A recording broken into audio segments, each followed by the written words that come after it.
I woke up this morning to see that my last video, Salute to Creationist Women, had stirred a hornet's nest of controversy in a way I never envisaged. I did, of course, expect comments like this, which is why I was at pains to point out that I was not attacking women, just redressing the balance a bit, because so far nearly every Golden Crocoduck nominee has been a man. But that isn't representative of what dropped into the video forum. So let's start with this. Amina is one of the smart girls out there helping us other girls. Why do you even watch her videos? Well, I'm sure she is smart. I'm sure she's a lovely person, and I'd never heard of her until someone nominated her for the 2011 Golden Crocoduck. I watch all the videos that are nominated, and it struck me that this is only the second female nominee we've ever had. Since this is such a rare event, I thought it worth looking at other creationist women, and that's where the idea of a salute to creationist women came up. The fact that Amanakin was a Muslim never even occurred to me when I began a rebuttal of her nonsensical scientific lecture. And it wouldn't have mattered anyway. Bad science is bad science, whether it comes from Muslims, Christians, Jews, flat earthers, expanding earthers, Republicans or Democrats. I simply laid into her unscientific claptrap in exactly the same way as I've laid into every other creationist preacher who misrepresents science in the public media.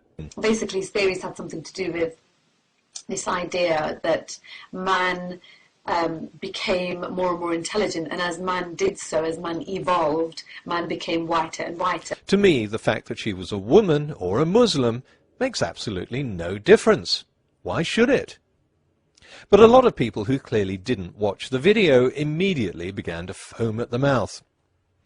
You f***ing intolerant arsehole! How dare you make fun of an innocent girl just because she has her opinions and you don't agree? I don't see the point of this video. Oh, you're so awesome because you made fun of a girl on the internet. Well, then you wouldn't see the point of any of my videos on Golden Crocoduck nominees because I'm an equal opportunity scoffer.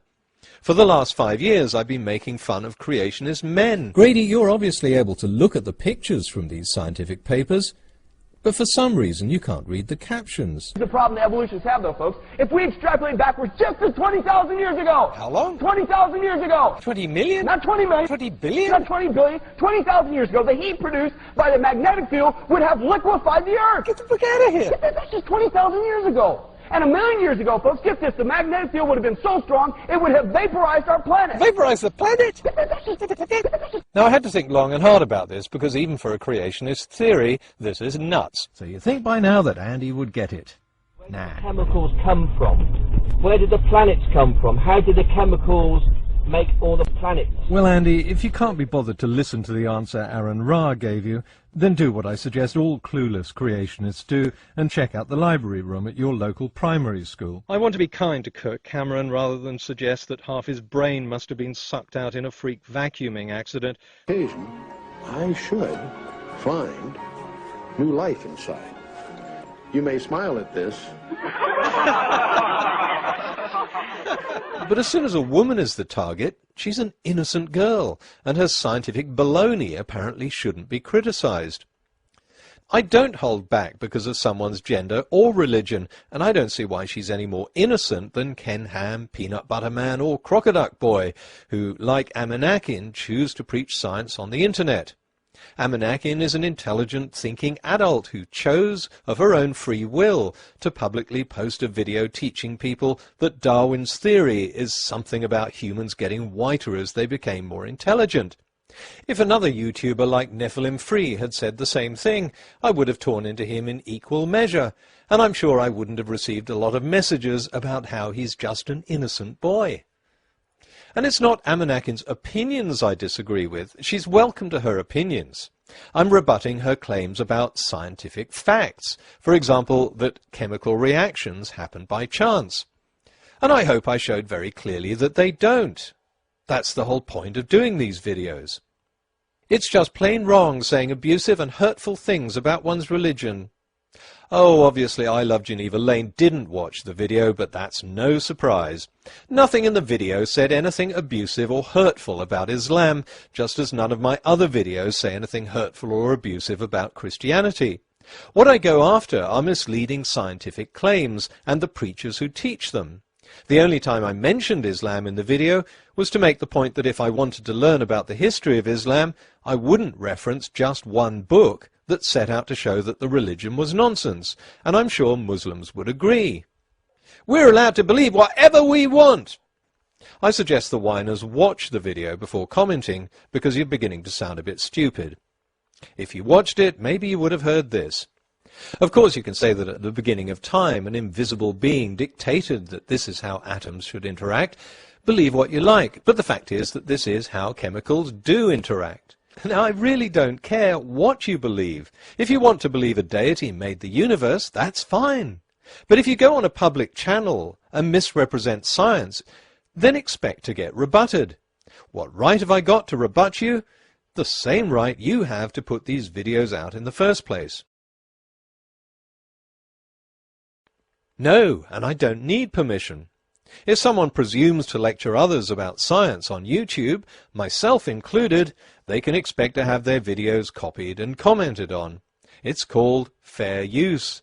Trying to shut this down is censorship. It's sad that a video about science that makes no criticism of Islam or religious belief should be made a pawn in a stupid religious war by people who didn't even watch it. Because once they start commenting, then we get fanatics on the other side spouting their own version of hatred and abuse. I've had to remove 2 posts from this video forum, and I don't think I've needed to remove that number so far this year from all of my other videos put together. But the gratuitous racist abuse they contained against Muslims shows just how extreme people get in trying to stir up anti-Muslim hatred. I was going to show the messages blanking out the profanities and the racial slurs, but they were so bad I couldn't even do that. Years ago I lived in Brazil and built a house in a favela in Salvador da Bahia. Like most of Brazil, it was a multiracial area. If one of my neighbours had to describe what someone looked like, they might say he was tall, fat or ugly, but they'd also describe his skin colour in some detail. A bit darker than me, he might say, about the same colour as Lucia. But if I tried the same thing in Britain, how can I describe Fred? Well, he's a bit darker than Mike Tyson, but not as black as this bar of chocolate. Yeah, people would be outraged. It's not about being PC, it's just making the assumption of prejudice in sensitive areas like race and religion. In Britain I'd be branded a racist for describing someone's skin colour as a way of identifying him. In Brazil, skin colour is just another feature. I should be as free to criticise Amanak's science lecture as I am to criticise Ken Hovind's, Ken Ham's or Peanut Butter Man's. If you mistake this for an attack on Islam, sorry, but you're an idiot. And if you complain about it on the forum, which you have every right to do, you become a whiny idiot. Oh dear, you're going to misunderstand that, aren't you? I'll get comments like, "You're calling Muslims idiots." No, again, I'm not talking about religion. I'm talking about those who comment without watching the video, without taking in or trying to understand what's being said. It's about those who foam at the mouth over an imaginary slight. Of course, I can understand where this sensitivity comes from. When there are other idiots on YouTube and public intolerance against Muslim beliefs is rampant, it's easy to retreat into a defensive posture and assume that a rebuttal of anything someone says is an attack on whatever religion she happens to hold. But learn to tell the difference. If you can't tell the difference, then that polarizing gap is never going to be bridged.